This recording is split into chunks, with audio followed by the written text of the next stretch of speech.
Hello and welcome to the Ghosts and Folklore podcast. I'm Mark Rees, and on each episode, I investigate a different, weird, and wonderful subject. And on this episode, we are all going on a ghost tour around a manor house which the National Trust describe as their most haunted property in Wales and their fourth most haunted property in all of the UK. And that is Newton House in Dinefwr. Yes, we are going to hear an actual live recording from a real-life ghost tour which took place at Newton House on Halloween, on Nos Calan Gaeaf itself, October the 31st. And if you choose to believe what is on this recording, if you choose to believe what your ears can hear, then we did indeed capture some rather peculiar and potentially paranormal activity. Now, there's a heck of a lot to squeeze into this episode, so I won't waffle on too long now, but I should just explain that the sound quality on this episode is a little bit up and down because, frankly, I wasn't expecting to use it to make a podcast. But what happened on that ghost tour was just so good, I just thought I have to share this with everyone. So, as I explained on the last episode of this podcast, and if you haven't listened to that yet, be sure to go back and check it out afterwards. But as I explained, my good friend Ronnie, who is a wonderful tour guide at Newton House, the best spooky tour guide in all of Wales, she dropped me a message to say that she was running some late night after dark ghost tours there this year in the build-up to Halloween, during which she would be telling some accounts from other members of staff and visitors who had experienced spooky things there recently. So I went along and recorded the events purely for my own research. Ronnie has helped me out in the past with some accounts, like in my most recent book, Paranormal Wales, and I thought these new tales might come in handy for a future book at some point. But as I was recording, something happened. And spoiler alert, then something else happened, and then something else happened, and I just thought, thank God I'm recording this, because this really will make an excellent episode. Now, to set the scene that night, that Halloween night, the weather was absolutely atrocious. Even by Welsh standards, it was the worst rain I've seen in a long, long time. It was, as we like to say around here, tipping down. It was wetter than wet, and the drive-in conditions were pretty tricky. It was already dark by 5 o'clock. There were roads closed, there were roads flooded, there were lanes on the motorway shut. At one point, driving over an exposed bridge was the most nerve-wracking thing I've ever done. Never mind ghosts, just driving in this weather was terrifying. And I finally reached the destination in darkest Carmarthenshire. And the final stretch is along this long, winding, tree-lined road covered in autumn leaves. There's no street lights, so all you can see is what is illuminated by the front beams of the car. There was no people, there was no sounds, well, except for the rain, and it did feel remote and dark and creepy until that majestic Grade 2 listed Jacobean house came into view. Now, if you aren't familiar with Newton House, it is indeed a big, spectacular National Trust property, a big, fancy mansion house, and to put things into perspective, it stands in the middle of a medieval deer park. This is the kind of place we are talking about, and it looks like it would be perfect for an Agatha Christie murder mystery. There's dining rooms and smoking rooms and servant quarters and the rest of it, and on top of all of that, it also has a reputation for being extremely haunted. Now, luckily, I wasn't there alone. There was me. Waiting inside were about 24 brave members of the public who had signed up to the tour. And as well as Ronnie, the guide, there was also her colleague Bridie, who was in charge of safety. And the way it worked was Ronnie led the tour at the front, Bridie was at the back of the tour to make sure nothing went wrong, and then I was loitering somewhere in the middle, recording the whole thing. Now, as I mentioned previously, this was the third night of 3 ghost tours at Dinefwr. This was the final night, and Ronnie did tip me off at the start that things had been happening on the previous 2 nights that nobody working there could explain. Now, obviously, they wanted it to be a bit fun and a bit spooky because people had paid to go on a ghost tour, but there were things going on that should not have been going on. For example, some people felt a choking sensation in certain rooms, which did connect with some very old legends associated with the property. Somebody felt their hoodie being pulled, the hood at the back of their top. In other places, there were icy cold spots, and they even filmed what appeared to be, to me, a rocking stick hanging from a shelf, swinging back and forth of its own accord. So, with this in mind, I was slightly ready, slightly hopeful that I might pick something up on my recordings. But finally, before we begin, as mentioned, this recording was never intended to be a podcast episode, so the quality is a little bit up and down. But what I've done is, if things do get a bit confusing, I'm going to drop my voice in throughout to explain to you what's going on. So when things get a bit crazy at times, bear with me, it will make sense, I promise. And the second reason it's a bit up and down is because, another spoiler alert here, there is a lot of screaming, there's a lot of jumping, there's a lot of nervous laughter going on, and for the first time ever, I've had to use beeping sound effects because there is some, let's call it, colourful language, which isn't quite appropriate for this family-friendly, all-ages podcast. So there are some not-so-subtle beeps as well. And with that, it's nearly time to start, but with that, I would like to make clear that what I am presenting to you, I am doing so as an impartial observer. I am not saying what happened was paranormal, and I am not saying what happened was not paranormal. Let's just say I'm putting it out there, putting it out into the world, and you, dear listener, can make up your own minds as to what you think was going on. And so, if you're sitting comfortably, to begin at the beginning, our ghost tour starts in the dining room. That's the first big room you get to as you enter the house. And it's where we hear a tale or two about Walter Rees. Now, Walter Rees was the last aristocratic owner of the house. He might even be a distant relation of mine with that surname.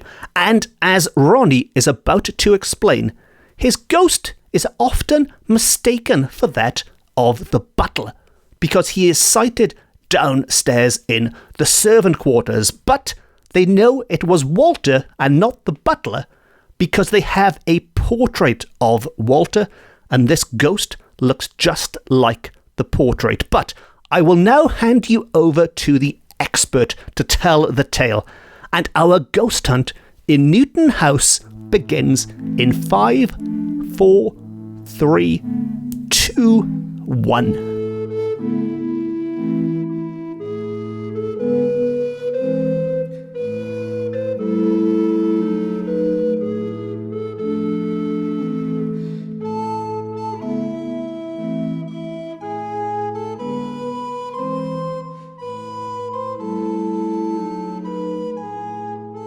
Now, there's a few tales about Walter Rees and why we think he gets confused with the butler. I mean, you've probably heard on Most Haunted they call the butler Walter. Yes, no, that's not correct. A lot of people assume that the butler must be called Walter because they see the spirit downstairs and they say Walter was downstairs. But no, Walter is Walter Rees. The butler is Mr. Trussler. 2 different people. We've got a collections manager called Kevin who he doesn't believe in anything like this. He likes to think of reasons why this sort of thing can't happen. One one morning when he was here downstairs, he was walking about, checking and opening up, and it was about 8 a.m. and there was no one in the building. He was opening up. And just downstairs in the corridors, which we'll be walking through later on, he saw the back of a man in a tweed suit, a brown tweed suit, who was winding his way through the corridors. And obviously Kevin went after this man to try and ask him what he was doing in the building and how he got in for a start. But as he walked through the corridors, this man was always 2 or 3 footsteps ahead of him. And when he turned the last corner, the man was gone. Well, Kevin was well confused, and he is easily confused, we have to say.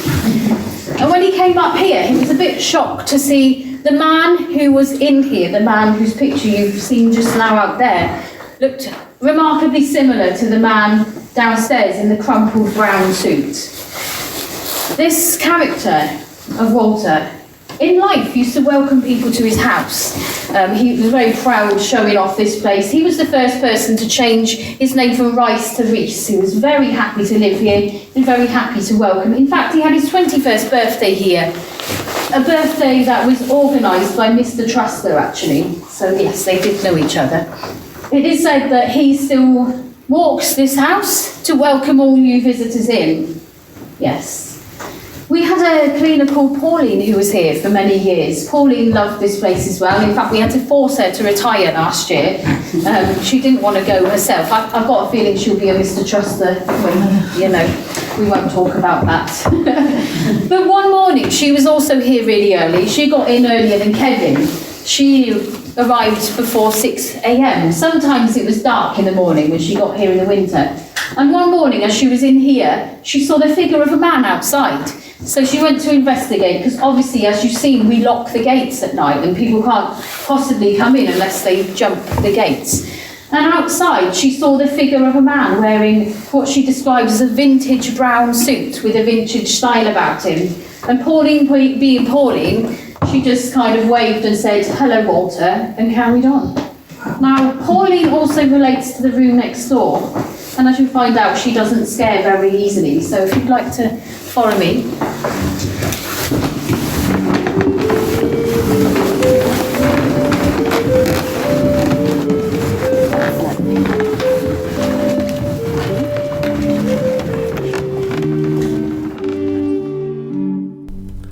So that's Walter Rees in the dining room. But now we are going to move deeper into the house, into the drawing room, or the ladies' room as it's known, where we get our first real taste of something potentially supernatural going on. Because, as you'll hear, a ghost is said to sit in the lap of those who sit in a certain spot in the room.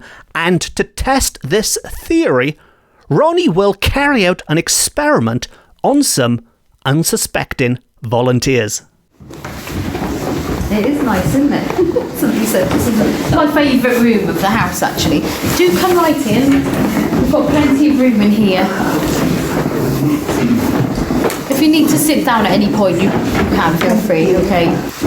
So yes, this is my favourite room in the house, actually. It's your drawing room. This is the room where all the ladies would come to. All the men would stay in the dining room and have some brandy and cigars. As you'll find out, Walter was quite fond of cigars. And all the ladies would come in here into the dining room, where we would, drawing room, sorry, where we'd probably have some brandy and, have a little gossip. Whatever happens in this drawing room stays here generally. Now, when I first came to the house, it was around 2018, and there used to be a circle of chairs here. They were ladies' chairs. They were all low chairs in a circle. And the room was dressed as if people would just be ready to have afternoon tea. Just about here, there was a chair that was slightly different, a chair that was slightly higher than all the other low chairs, a winged back chair. Now, there's a reason for that. There's nothing supernatural in it, but it is a bit awful. The chair was a gentleman's chair, and they used to build the gentleman's chair half a foot higher so that a gentleman could look down on the ladies. That's true, that is. You laugh, it's true. But that chair, we don't know if it's attached to the chair or the position I'm standing in now, in this room, but it is said that whenever people sat in the chair, they would feel somebody come and sit in the chair with them, there would be an icy coldness and the pressure of somebody in the chair. This is the general area where that chair was. If anyone wants to volunteer to see if anything happens in the chair, you're more than welcome. Go on, you look like you wanted to. It's a bit like bidding here. If we do something like that will be chosen. We can all stand quite still. You can breathe, don't hold your breath. Now, at this point, a volunteer takes their place in that chair, and it's a bit hard to work out what they're saying because I was pointing the mic at Ronnie rather than the person in the chair. But just to clarify, they do start by saying that they don't feel right, and that they can feel a weight on them. But when they swap chairs, they feel fine again, and in his own words, this experiment was freaking him out. If anyone feels anything, especially you, feel a chill or... Doesn't feel right. Doesn't feel right? No. In what way? It's hard to explain. Just there's more weight. Really? That's very strange. Do you feel like somebody's with you or...? I wouldn't say that, but it doesn't feel as I would expect. It doesn't feel like you're sitting on a chair? No. At all? It really doesn't. I'm not messing. Let's try and have a chair in this position to see if you feel any different in this chair. So obviously it is a different style chair. See if what you feel in this chair to see if it's the same. And we'll go back to that chair in a minute just to compare the two. Yeah, that feels ordinary. Let's try that chair again. I'm not playing tricks here. It's freaking me out.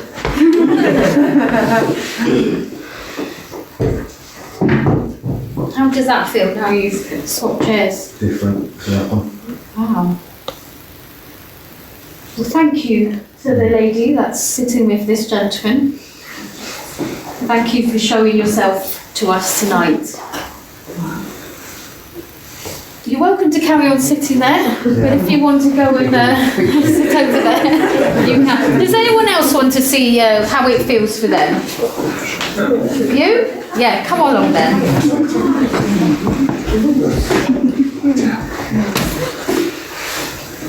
If we could just... How do you feel in the chair? Heavy. You feel heavy as well? We'll do the same thing, and we'll get this chair out and just compare the two chairs, just to make sure. And you're free to examine a chair. I'll shine my torch on it in a moment, just so you can see it's not a trick chair. You want to test that one out and see if that feels normal or if it feels normal. Try that one again. And actually, before we do it, just to show you, it is a normal chair. Sean, it's from the tea room, isn't it, wherever Sean is? Where are you? Yeah. Yes, Sean and Ira work in the cafe and they'll confirm it's one of their chairs. Yes. Do you want to try it again? It's not a trick chair. Is it still with you or? It is. It teaches my both happens that fully happened. Really? Thank you for that. You're free to stay there or go. But yeah, if anyone wants to come and look at this chair for themselves, just to examine it to make sure that obviously it's not a trick chair. Ira, Am I allowed to try it or start? yes, you can try it, and Ira, you can confirm it is. Yeah, this is a team cat, but like we didn't plan this. I just want to try it. Yeah, we didn't plan this.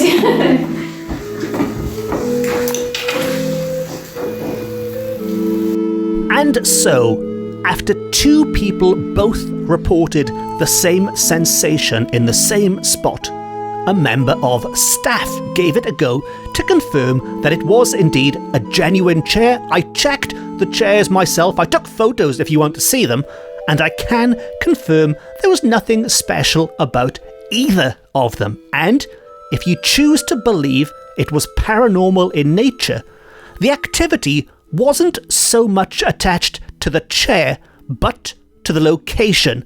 So you could have put any chair on that spot and you still would have felt this heaviness upon you, as if somebody is sitting in your lap. Now, at this point, Ronnie directs our attention through the open door to the stairwell to tell us another story, but as she does so, she is interrupted by a strange light that appears on the curtains. And as you'll hear, this early in the night, it's just kind of shrugged off with nervous laughter, assuming it must be local children messing about. But as the night drags on, people's opinions will change. So I mentioned Pauline in there. Now Pauline, obviously she loved this house. She's done all the jobs possible in this house, and her last job was to clean the house, as I mentioned, in the evening. In the morning, sorry. She would get here early, as I mentioned just now. In the mornings when she was hoovering in here, she often looked across there and she would see a child poking the head through the banister as if they were playing peekaboo with her. And she would play peekaboo back to them and speak to the child on the stairs. And she was quite fond of doing that, actually, and every time she did it, she would come and tell us, oh, I played peekaboo with the child. Now, Pauline doesn't scare easily. She'd probably kill me for saying this, but she was in her 60s, wasn't she, Briding? Yeah. And she was the type that would listen to gangster rap in the morning. So you'd come in and there'd be the ultimate blue language blaring out as she was cleaning. And then she would have this experience there and nothing seemed to faze her. So, is that somebody flashing there? What? Did you see that? Yeah. What? 3 times flashing outside. Where? You weren't touching... Oh.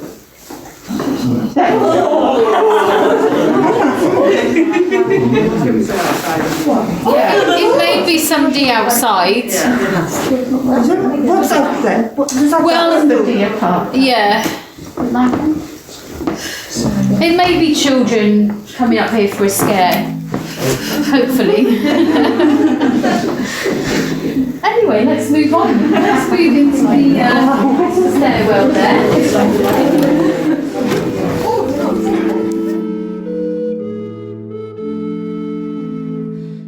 And on that note, we move to the foot of the stairs, where the ghost of a child has been seen. And these are quite high stairs because there's quite a few floors in this building. As I'm sure you can imagine, it's a very impressive looking winding staircase, which is lined with these eerie family portraits all peering down at us. And as we stand there at the bottom, ready for another tale, the activity begins to escalate quite quickly. And any strange sounds you hear during this, bangs, even what sounds like a musical toy, they are all coming from the rooms upstairs. Now, Ronnie and those connected with the building assure us there is nobody else in there. There is certainly nobody in the floors above. And when you combine these sounds with the fact that people start reporting feeling weak and hot and cold, it all gets a little bit hectic. Now, as I said before, I don't think these spirits are harmful spirits. Whoever lurks in this house, they love the house so much, they just want to stay here, in their house. They're probably wondering what on earth we're doing in their house, to be fair. Do you know what I mean? But all we're doing, spirits, if you can hear us, is we're just talking about you to keep your names alive throughout history. Now, as I mentioned, that was the stair where Pauline used to see a child playing peekaboo with her. Well, something happened in 2019. It was one of the last tours that we were doing on that day. Always after a storm, that's when the house starts to feel strange. So tomorrow, because it's been quite bad today, there'll be a change of atmosphere in the house. Even though it might be sunny outside, there'll be a bit of a change of atmosphere in the house, shall we say. Now, one particular day, What was that? it is the door. It could be the wind. Hopefully. It could be the wind. But it's good we're noticing these things. You know, we're sharp to these things happening. Yeah, so always at the change of the season, the house feels strange. So one morning, we'd only just opened up. We've got a volunteer called Maya, and I checked with her that it's okay to say her name and tell this story. This is a true story that happened in 2019. I just opened the front door. Maya's been with us since 1996. So she's been with the house since it was open to the public. And she's never seen anything happen with her own eyes. And then this one morning, the first couple that came in, Why is there a music box? should we... Oh my god. That door just opened.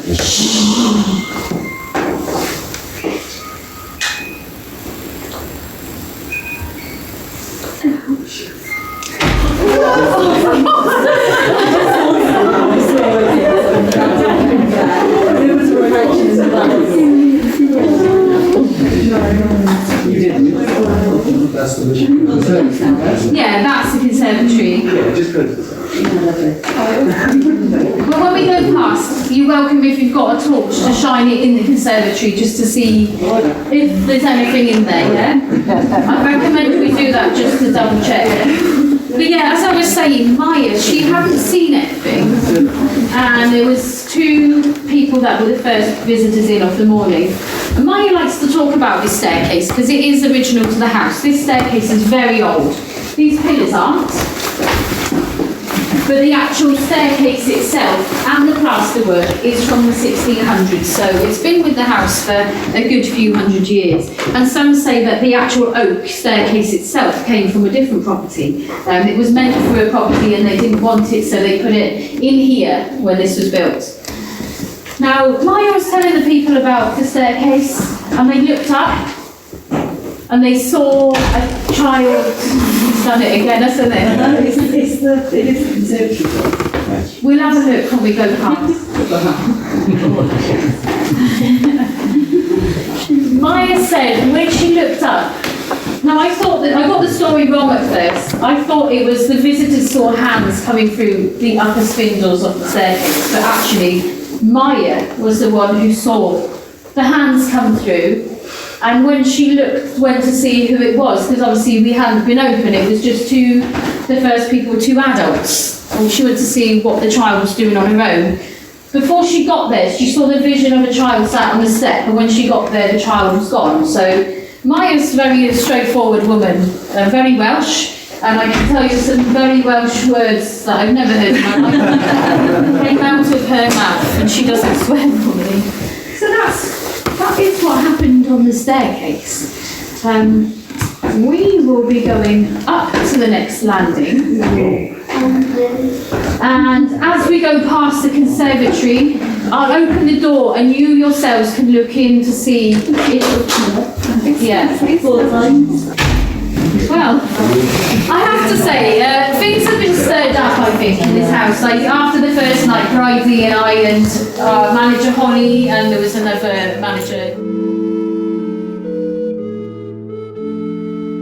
Now, at this point, Ronnie guides us up the stairs, and halfway up, there's a door leading off to the conservatory, which is where most people seem to think the banging sounds were coming from. One person thinks they saw the door itself slam, and it's also where those music box sounds might have been coming from.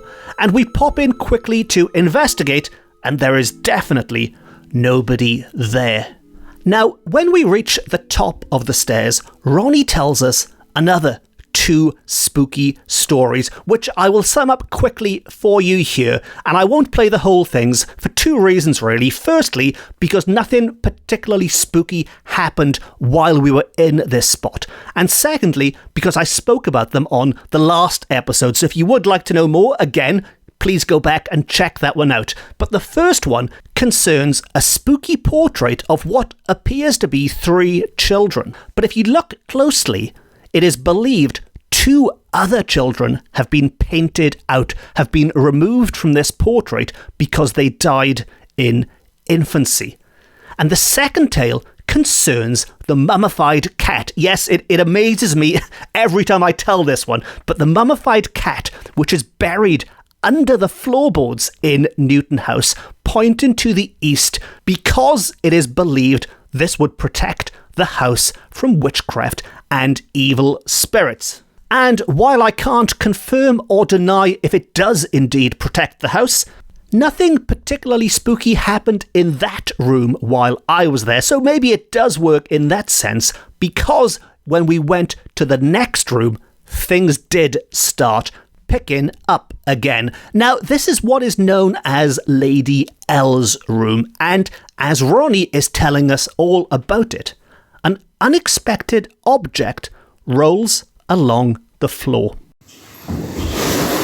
Can you feel it coming back? Yeah. I just wanted to acknowledge that. Is anyone else feeling that? Now, Lady Ellen.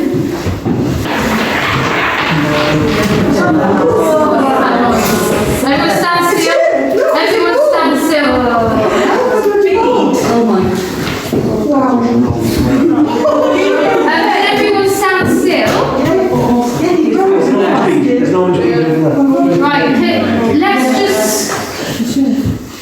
think about what we've just seen here. So, has anyone knocked the dummy? Has anyone stood near the dummy and knocked the dummy? So that's a very strange thing that's just happened there. Now, this room is a very strange room. When this property was in the wilderness years, shall we say, it wasn't owned by the trust. We bought it in 1990. It was sold off by the Rice family in the 70s. And it was owned by many people along the line. So it was owned by a TV company. Squatters were here, colony of hippies, you name it, they were all here. Now, this room in particular, there was a sighting seen by a man who worked for the TV company. They weren't filming that day, so they weren't doing any kind of costume, period, drama, anything like that. And he swears that from where Bridie is standing, a lady walked across the room in white. And she disappeared over the room through those doors. Now that doesn't sound very unusual, does it?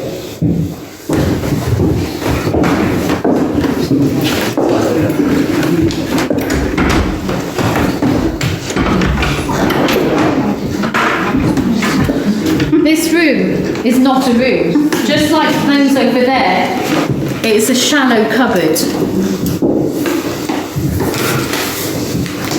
Now, there's something else that happened in this room.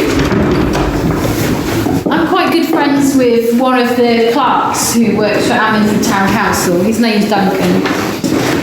And he was in here when this room used to be the war room, the World War II room. There was no one else in the house. He was visiting the house on his own, and it was quite a quiet day. And he said as he turned to leave the room that no one was in, he felt somebody pushing in the back quite hard.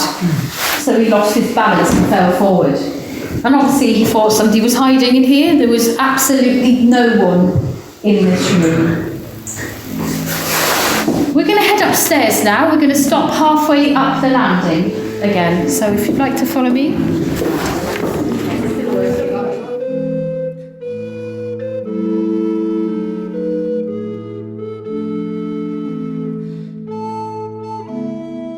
So that was all a bit hectic, but just to bring you up to speed, that room is reported to be quite an active room. A woman has been seen walking through doors there, but the doors lead nowhere.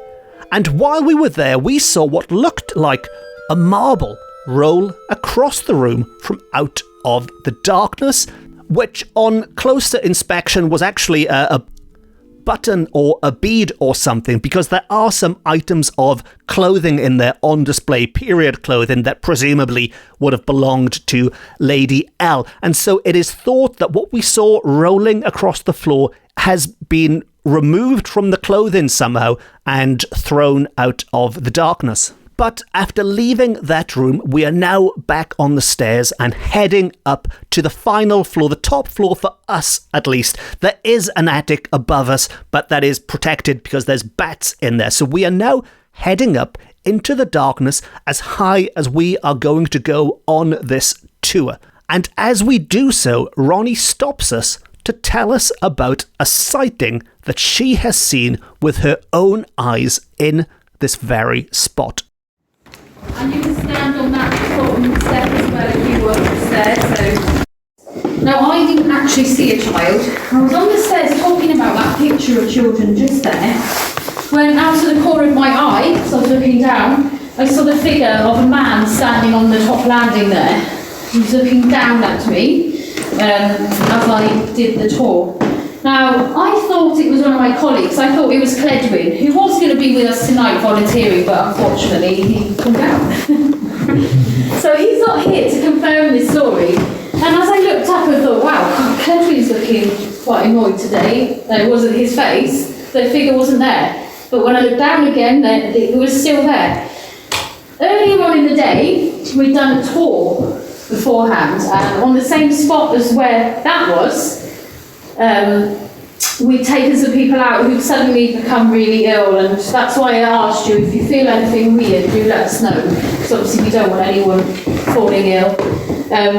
They had a headache, they felt suddenly really hot and sick, so Cledwyn had taken them out earlier on in the day. And on the same tour, we'd been on the landing previously, and we had to take a different lot of people out who were standing in the same spot.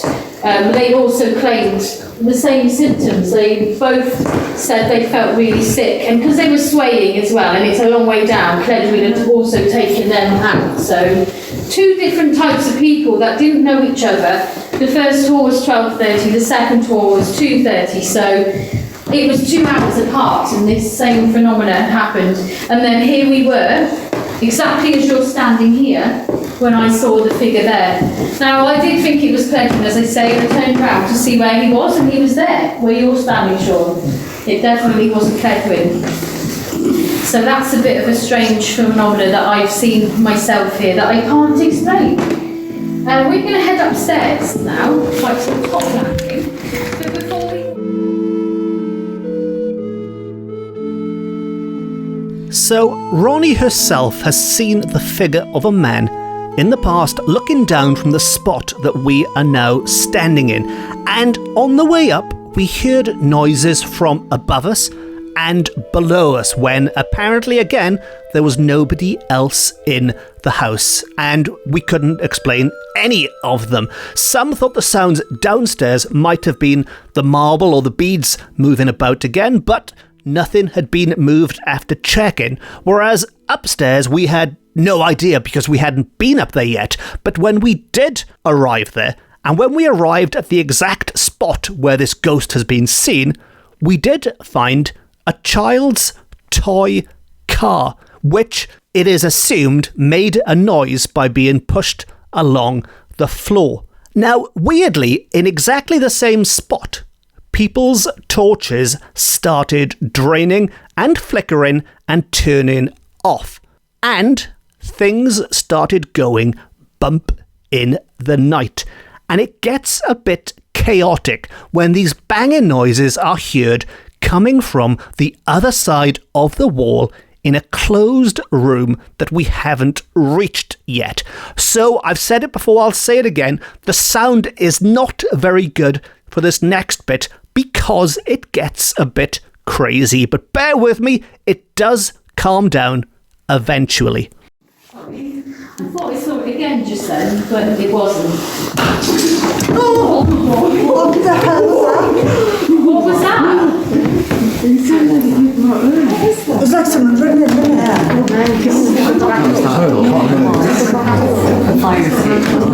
Right, can we all just to see? Now what I saw was definitely, out of the corner of my eye, I thought that pillar at the top was the figure again. It wasn't, it was the pillar. But I think we all heard that, didn't we? Like a strange rattle or something. Yeah, that there's no wind coming up here, is there, just to confirm? And as you'll see, there's rooms behind there, and that's not directly outside, as you'll see in a minute, so I don't really know what happened there. I think I was just telling you about the figure of a lady, wasn't I?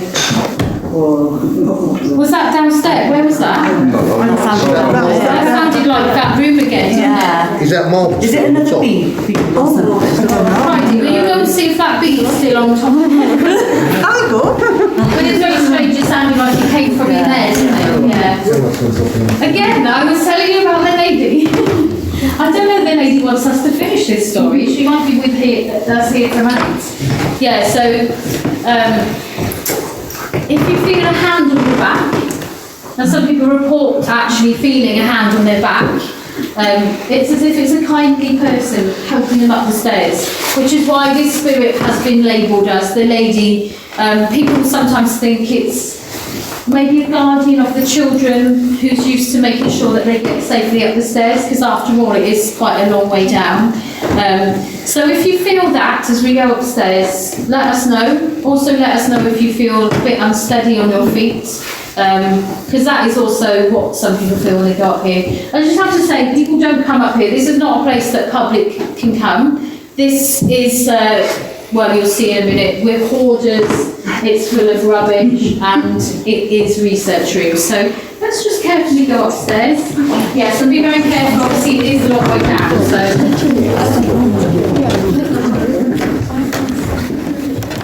Actually, there is a little twist in the banister here, which is obviously where it's warped with age. Now, did anyone feel anything on the stairs? Did anyone feel slightly unsteady, or?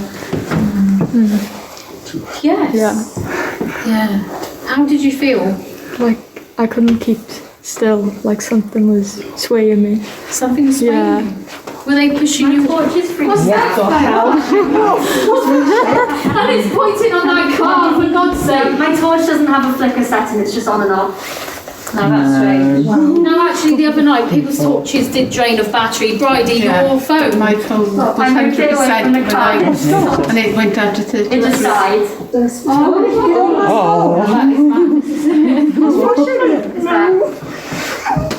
Now, I have to confirm, we're not making any of this happen, all right?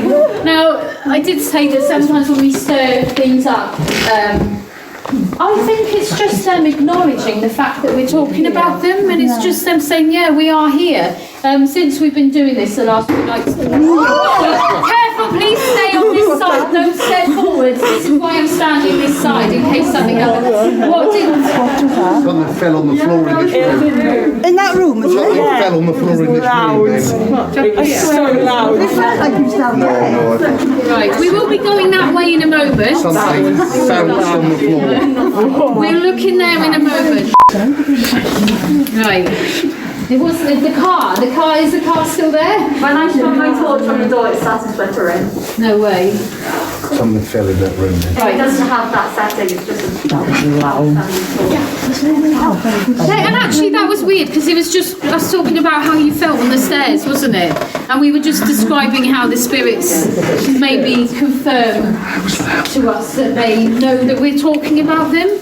We're obviously not here to harm any spirits, if you can hear us. We're not here to harm you. We acknowledge that you're with us, and we acknowledge that this is your house, and we're just passengers in time here with you. And your house will be returned to you when we're no longer in it. Just I'd like to acknowledge that with the spirits. Now we're going to head down creepy corridor in just a moment, right? You've probably heard that sometimes unseen hands touch you. If you're lucky. Yes, and as we go down through there, I'd like you to acknowledge the last window that you will pass, okay? So I will lead the way. I don't want to go. That was loud.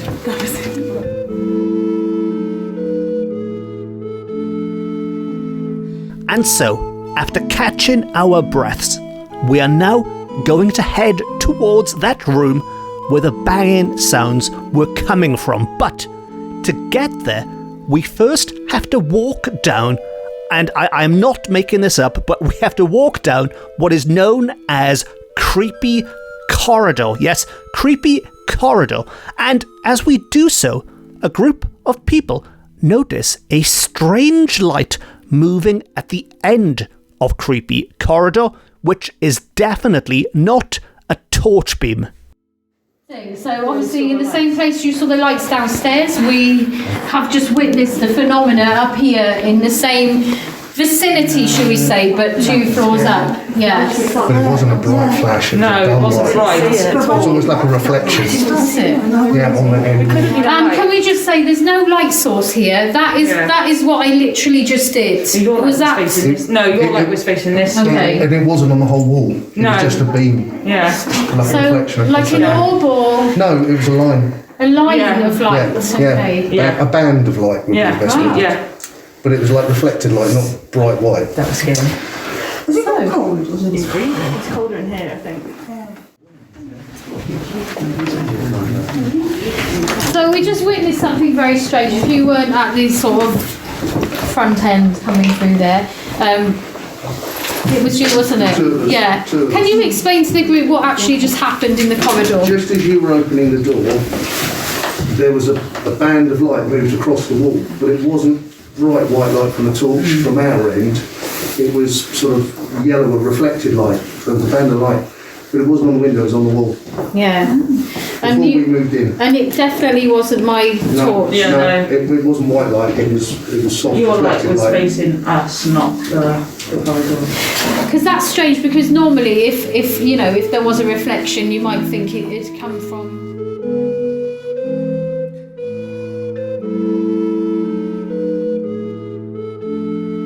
So, after surviving Creepy Corridor, where this strange light was seen moving in a strange way, we have now entered the children's quarter where, according to legend, Newton House's most famous ghost, the White Lady who is thought to have been strangled by a man she was arranged to be married to, is said to haunt, and where, as a result, people have reported feeling a strangling sensation around their necks, as well as an icy coldness in the corner of the room where she is said to have been killed. Now, is there any truth in any of this? Well, I'll hand you back to Ronnie now to explain further, and as you'll discover, that icy coldness didn't just keep humans away from that corner.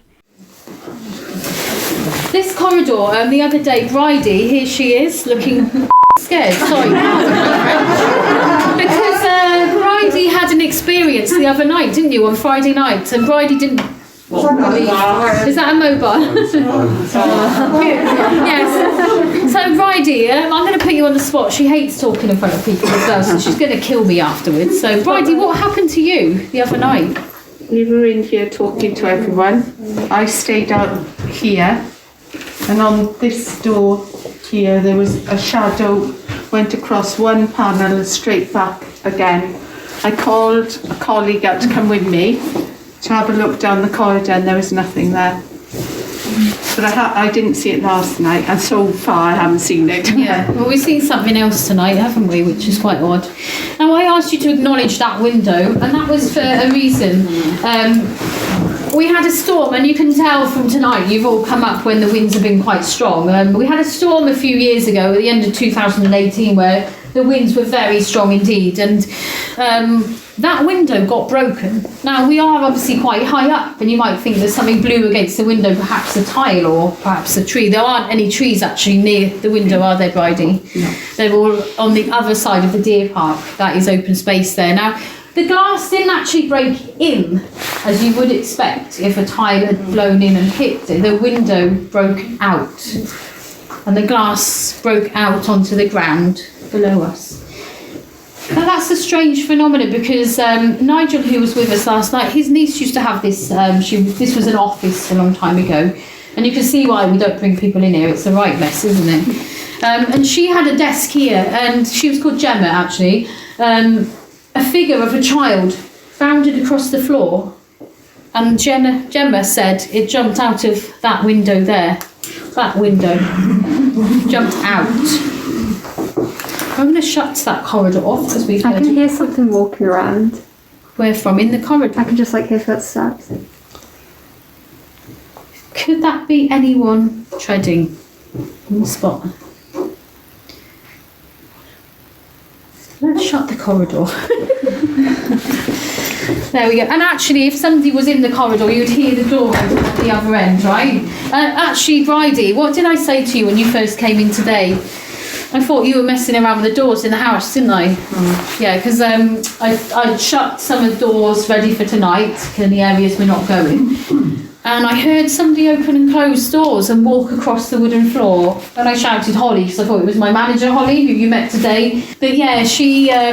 I called her and it wasn't her. A few seconds later she appeared at the front door with some things for tonight to set up, so it can't have been her in the house at the same place at the same time.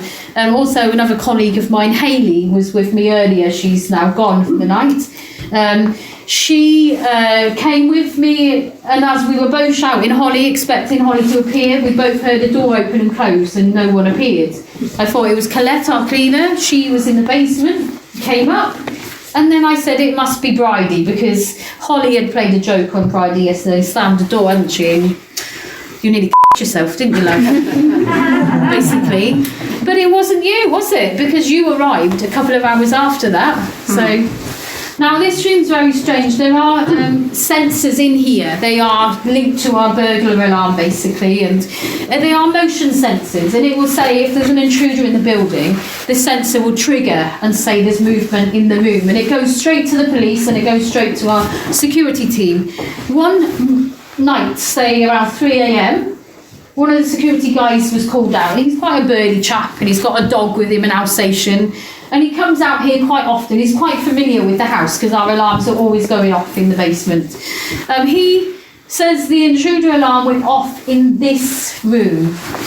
Now, this really is a very strange room for an intruder alarm to go off, because if you think about that, it's not as simple as what I've just said. This is 2 stories high. So that would mean that whoever broke in would break in this room first, because no other sensors were triggered in the house whatsoever. And this would be their point of entry. Now it is quite high up, isn't it? 2 stories high. Yeah. You look a bit dodgy. Yeah, if you were breaking in, what thing would you use? Probably not 1-2 floors high, right? No, definitely not. You'd probably go for one lower down. Yeah, most probably, yeah. Yeah. So whatever triggered the sensor in here, the intruder alarm went off in here. Now this security guard came up here with his dog and he said the dog refused to go over that corner of the room there. It was stood cowering at the doorway. He shone his torch around to see what happened, and the window just behind you there blew open of its own accord. Now, if somebody's there, if you could confirm that the window has a latch, top and bottom. What kind of latches has it got on it? Sliding latches down the bottom. Sliding latches into the woodwork. Yeah. Right. So the security guard actually put the latches into the wood, and he took the latch down. And then the door that you're stood by there opened of its own accord. Wasn't that the very night, was it, basically? The dog itself wouldn't go near that end of the room. Its hackles were raised, so the security guard left the door open. He thought, well, there's nothing to see in here, there's clearly no intruder. And as he turned to go, the window that he'd just latched and bolted into the woodwork again blew open in front of his eyes. So he told me that he went home and he associated with different spirits when he got in his house that night at 3 a.m. Sometimes you hear a baby crying in this room. I've heard it myself. I thought it was a cat trap, because there is a lady that's got cats who lives in the courtyard, and I thought one of them must have been trapped in here and was like making some, I have to say, awful noise. It didn't sound like a cat or a baby, it was a mixture of the two. That happened in here. Also, that mention of the unnamed lover earlier on. Now, there is a legend attached to this room. I don't often tell it because I don't know whether it's true or not myself. There's no actual records that this happened. It's just a legend that people have repeated about this room. So who knows? Somebody may have made it up along the line. Maybe on Halloween to scare people, who knows? But the legend goes that there was a lady Elena, not the lady Elena that lived in this house, the lady Elena Cavendish, who was one of the Cavendish family in London. The legend goes that she knew the Reese family here, or the Rice family as they were known in the... actually, you're Mark Rees, aren't you? I know, distant relation of it could be Mark. These guys. It could be Mark, yes. So, yeah, she knew the family, the Rice family as they were at the time. And she fled London to escape from this lover whose name we have never caught along the history. It hasn't stayed with us, if it is true. Now, this lover, she didn't want to marry him, so she fled here, where she knew the members of the Rice family. And the lover apparently pursued her, very angry that she ditched him. Apparently, in this very room, in this very corner where our friend Sean is, that is where he strangled her to death. So if anyone wants to test the corner out to see if it's actually true, you're quite game for anything, aren't you? Would you like to test the corner out? Now, while he's standing in the corner, if we could all just stand very still and see if anyone feels anything in any part of the room, especially that corner. Can you feel anything? You're holding your neck there, that's interesting. Yeah, slightly tense. You're tense in the neck. Does anyone else want to swap places to see if you can feel anything? Everyone's scared. You're the youngest one here and everyone's scared, you know. Anyone want to swap places? I'll go. Not that I wanted to. And sometimes people say in that corner that they feel slightly colder than the rest of the room. It feels nicer than here. Nicer? It doesn't feel nice. It doesn't feel nice. It just feels like someone's like kind of behind you. Really, that's interesting. A lot of people say that. They feel like somebody's behind them. A lot of people say, like you said, they really feel pressure around their neck in that sort of area, which is slightly strange, but only in that area of the room. Yeah. You don't feel that around your neck now. You've not done your top too tightly up. So you feel somebody's behind you? Yeah. Up against my back. How does it feel? Is it a nice feeling or...? No, not really. I don't like that. You can step away from there. We'll move on that note, so we'll leave one...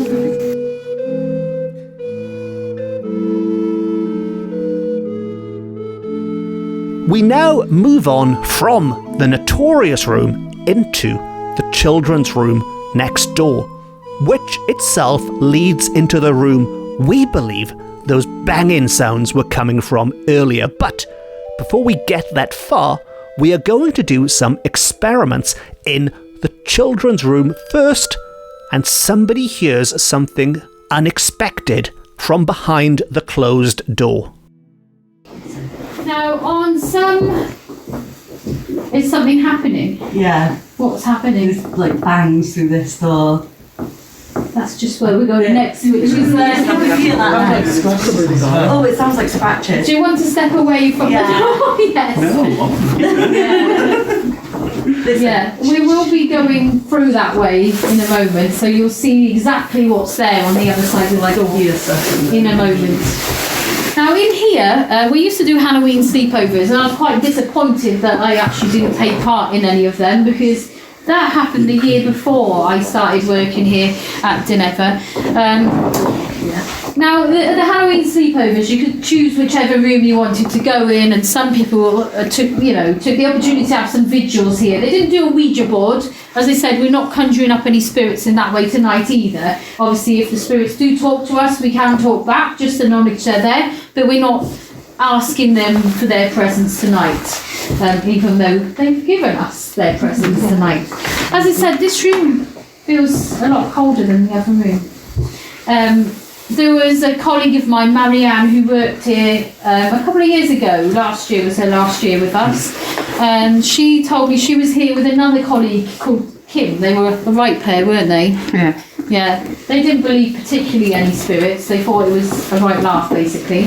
And they were in here with a group of people, including another kind of burly man who was sat by the radiator just there where you're sitting. And they were in here with the light off. And they were in here for quite some time until the man actually said, "Can somebody put the light on, please?" What had happened was he felt the presence of a child just climb into his lap.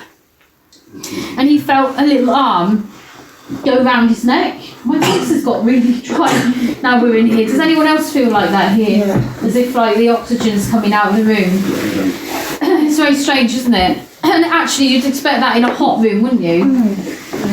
So he was sat there and he felt the presence of a child get into his lap and the arm around his neck, and he heard a child say in his ear, "Can somebody turn the light on? I'm scared." Now, Marianne actually said, "We don't have any children here tonight," because it was an adults only evening, but the man insisted there was a child in his lap. And when he turned the light on, even though the pressure of the child was still in his lap, there was no actual child on the man. As you know, I like a little experiment. And obviously we're not going to conjure any spirits. I'd just like to ask before we do this, is everyone okay with just being in the dark? Yeah. We obviously have the light coming through the window there, so it won't be pitch black. But if you're scared, and if you feel more comfortable and you'd rather sit on the floor, you can do that now, before I turn the light off. So, 1, 2, 3. If there is anything here with us, just let us know you're here. We're not here to do any harm, and we're not going to bother you any more than tonight. So if there is anything in here, we will acknowledge you're here and respectfully... Three knocks. Who knocked then? Come on, stop messing It around. was through this door. It was behind through the the door. door that we're going to go through. It was behind the door. Well, we'll be going through there in a moment. You see what? Lights in the distance. There's more bangs coming from behind the door. There's more bangs. Yeah. Is everyone okay if we turn the light on again? Yes. Yeah, there's a bit of a relief there.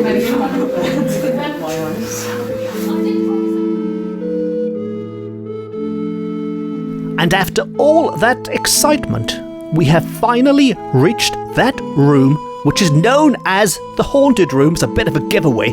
It's also known as Walter's Room, where we believe those banging sounds were coming from through the walls earlier. Now, while it might be known as the Haunted Room, unlike many of the other rooms, it doesn't have any legends attached to it or any reports of children playing games or anything. But this evening, at least, something has seemingly been doing its best to attract our attention, and we are now going to have a look around inside. In here, we used to have a dressing room rail here. It used to be where we kept all our costumes that ended up in the skip last year. And my colleague Jo came up here, and it was one of the first things she showed me when I first worked in the house. What was that? There's a noise beer. There's a noise out there. Set up those tiny staircases. Well, there is no one up the staircase. Polly's in her office. No, we don't go up there actually. We're not allowed in the attic at the moment because there's bats roosting. It might be a bat that we've heard knocking. I don't know if bats knock. In fact, they're probably not in there now because bats are out at night. But yeah, we're not allowed in the attic at the moment because we've got long-eared bats. They are in most of the attic, and because no one goes in that part of the attic, some of them have moved to roost in there, and obviously you can't go near them without a bat licence, which I would love, but I haven't got. So yeah, just to confirm there's nothing there. Back to the story of Jo. So on one of my first days, she said, "I'll take you to the haunted room." And I was like, okay, expecting to go over there, but she took me in here, and she told me, what? Did you hear that? What was that? That was a door slam. A door slam. Oh, but it sounded like it was out there, didn't it? Oh, that was scary. There we are. So yeah, I told you, things are happening that don't normally happen. That was just to confirm the door. Oh yeah, no, that was Like, these spirits don't seem to want us to finish any story tonight, do they? It's very strange. Yeah, so Jo took me in here, and she told me that she heard a voice say hello by her ear when she was in here on her own, and obviously she checked all the costume rails, no one was hiding there, and she could confirm she heard a voice say hello right next to her. Now we're going to head downstairs. We're going to go very slowly, obviously carefully, because they are steep stairs, and there are all the way into the basement, about 3 floors, okay? The lights are on. Are you okay? It sounded like someone was like coming down the stairs. Like That's what I just said. I heard footsteps. That's what I just said to the lady now, when you heard it there. It was like somebody walked in. It was like creaking. I'm not doing this next year, okay? They can go. I quite like it because seriously, I do believe that people, if we're talking about them, they want us to know that they're here. You know, if you were. I'm really sorry. Listen to the tap in the wall. Listen to the tap in the wall. Tap in the wall. Let's go downstairs. Okay? Right, we're going to shut this door. We're going to shut this door. Thank you. In fact, we should all acknowledge. Thank you. Let's take a few moments to acknowledge the spirits that are up here, that have shown they are up here, because I think that's what they want. They want us to acknowledge they're here. So thank you. Thank you. For showing us you're here. Again, we don't mean any harm. No. You must stay up here. Not come with us. But thank you for showing us that you are here. I'm going to shut the door and we're going to head downstairs.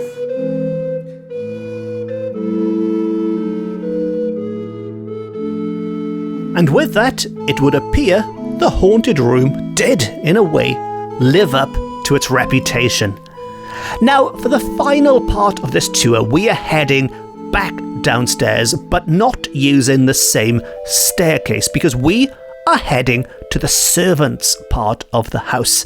We are going down a very narrow wooden stairs down into the dark underbelly of Newton House. And these stairs, presumably because nobody would see them besides the servants, are designed to be functional rather than aesthetically pleasing like the other stairs, and as such, they are far less grand, far less fancy, and you can only really fit one person on a step at a time. And we are walking now in single file, as it were, and when we reach the bottom, rather than being together in a group, we have Ronnie at the end, at the bottom, talking to us, but many of us, myself included, are still on the stairs listening to her at the bottom. And as some strange noises start drifting down the stairs, those at the bottom don't really pick it up, but those of us at the back, like myself, hear it quite clearly. This happened a couple of months ago. There's a volunteer called Anne here. Just before we opened in the morning, she had some sad news. She won't mind me telling you this. She went upstairs to that top floor in that theatre room to just have a few moments. What? Music. That's music. Can we all... Music. Oh, it is. It's pretty loud up here. It's really loud. And there was it was like a door slam just now as well.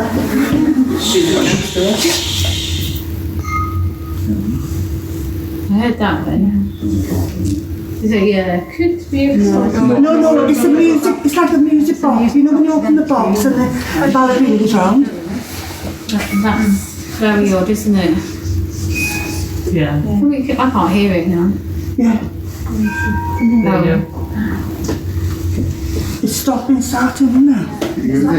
Thank you. Yeah, I heard a few notes, yeah. So, Anne.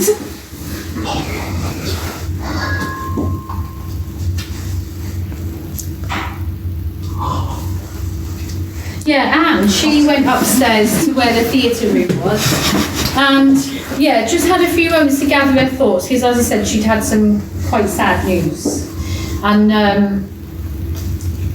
she thought she heard a piano being played. Now, some of you have been to this house before when there was a piano in the house. There is no piano in the house anymore, and she heard it on the top floor where all that junk is, and obviously you could see how. Well, you didn't see it as it was, but there was desks and all kinds of manner of... You've seen it, haven't you, recently? It looks a right mess up there, doesn't it? Wouldn't have been able to fit a piano up there. No. And she heard a piano played on the top floor, and she came down white as a sheet and asked me if I'd been playing any kind of music. No, because I was at the till. She's adamant she heard a piano. If we look at it this way, Anne was quite sad on that morning, and obviously we've felt ourselves that some spirits like us to acknowledge they're there, and I think perhaps maybe that the spirits were just trying to console Anne or make her feel happy, or you know, they didn't want her feeling sad or alone up there by herself. So that's the only thing that we can explain. There is no piano in this house. We don't have any piano music played. So, well, that, yeah, you've never heard that in my life. That's the other end of the house. That's the first time you heard music then, yeah. No, actually, yeah. Yeah. So, that area... And if your nerves can take any more, we are now moving into the final room of this tour, and this is where the servants traditionally could be summoned from, and it would appear that somebody was trying to summon the servants during our time there. Now this chair, if you want to step back, I'm asking to move around quite a lot, aren't I? This chair was the chair that was upstairs in the drawing room. This is the high back chair that I said was a gentleman's chair. The spooky chair. As we've probably just found out, the phenomena wasn't actually attached to this chair. It was probably the spot in the room.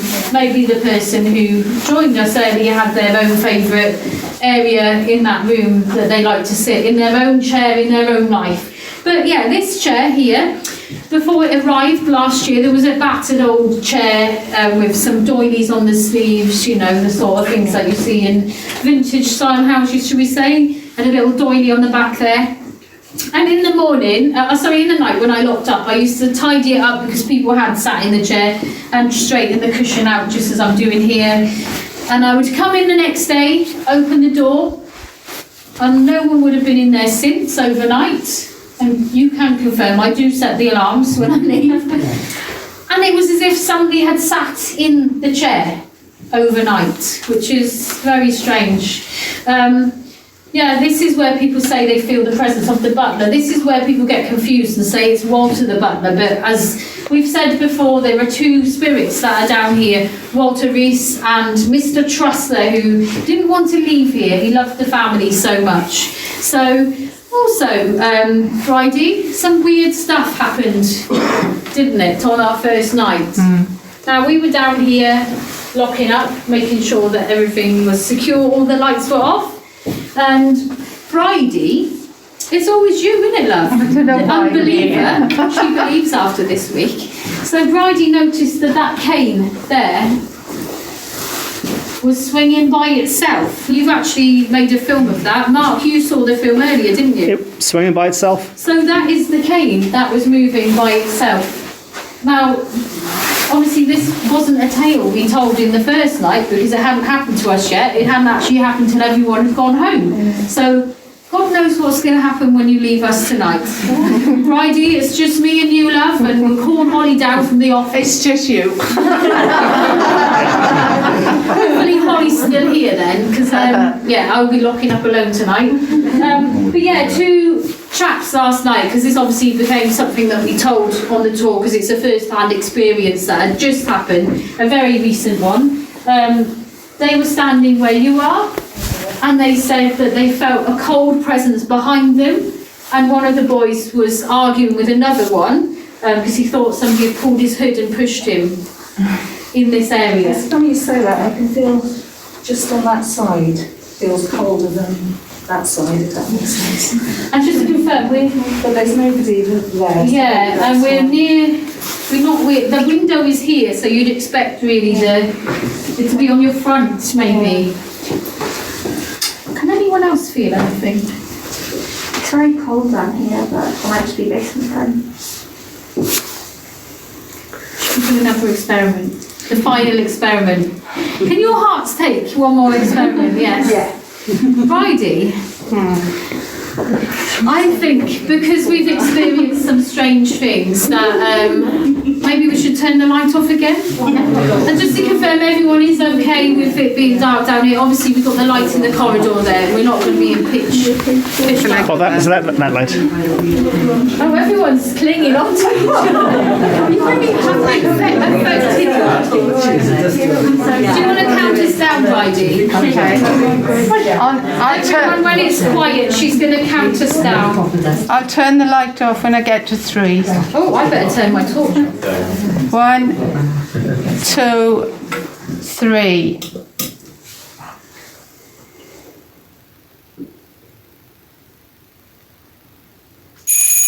What the hell? Bridie! Was that someone's phone? Or? Yeah.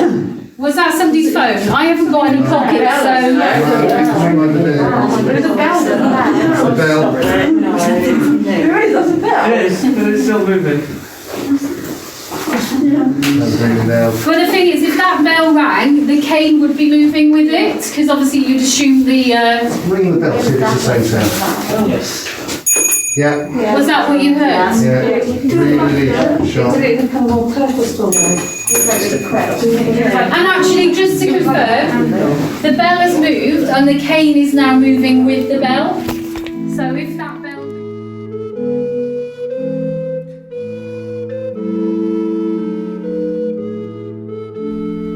Now, that experiment with the bell was repeated again and again, and the same thing happened, and that wasn't the only phenomena going on in this room. Some people reported strange smells and strange sensations at the same time.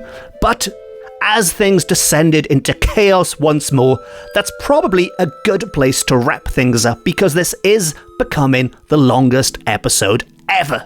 Now, I'm sure, as you've gathered, this episode would not have been possible without the amazing Ronnie and everyone at the amazing Dinefwr for allowing me in to record this ghost tour at Newton House.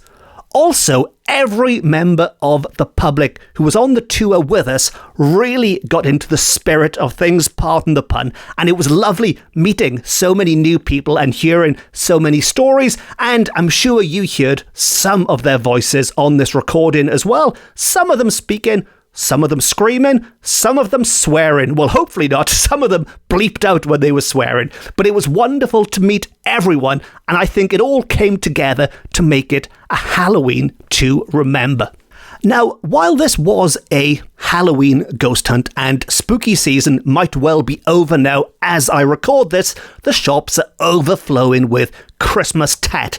You can still visit Newton House or any other supposedly haunted place that takes your fancy any time of year, and you can still have a great time keeping an eye out or a ear out or a nose out. There were some smells. Maybe you'll smell that cigar smoke. You can go on your own adventure any time of year, and to be honest, sometimes they are the best ones. Doing things at your own pace is often a lot more fun. Or if you'd like to join the experts, if you'd like to join Ronnie for a tour in person, you can of course get in touch with Dinefwr through the National Trust website, or you can drop them a message on social media. Dinefwr does have its own Facebook and Instagram pages. And talking about social media, this episode has been something of an experiment for me. And if you did enjoy this kind of episode, please let me know on Twitter, on Facebook or Instagram, and I will try my best to do some more in the future. And next time, I promise I'll make sure the sound quality's a little bit better as well. And if you don't want to miss any of those future ghost tours or any of the other spooky episodes coming up, please consider hitting the subscribe button and you will never miss an episode ever. And if you really enjoyed this episode and you'd like to support the podcast and keep it going, you can buy me a coffee via my website, or you can just leave a nice review or give it a quick thumbs up or 5 stars or whatever the option is on whatever platform you are consuming this on. Finally, as well as this podcast, I've also written a number of books about similar weird and wonderful things, including Paranormal Wales, where you can read all about the ghosts of Newton House and hear a little bit more from Ronnie. You could even take a copy with you to explore the place, and they are available from all good bookshops, offline and on. And on that note, it just leaves me to say thank you very much for listening. Diolch yn fawr iawn am wrando. I've been Mark Rees. This has been my Ghosts and Folklore podcast, beaming to you from Wales to the world. Until next time, Nos ta.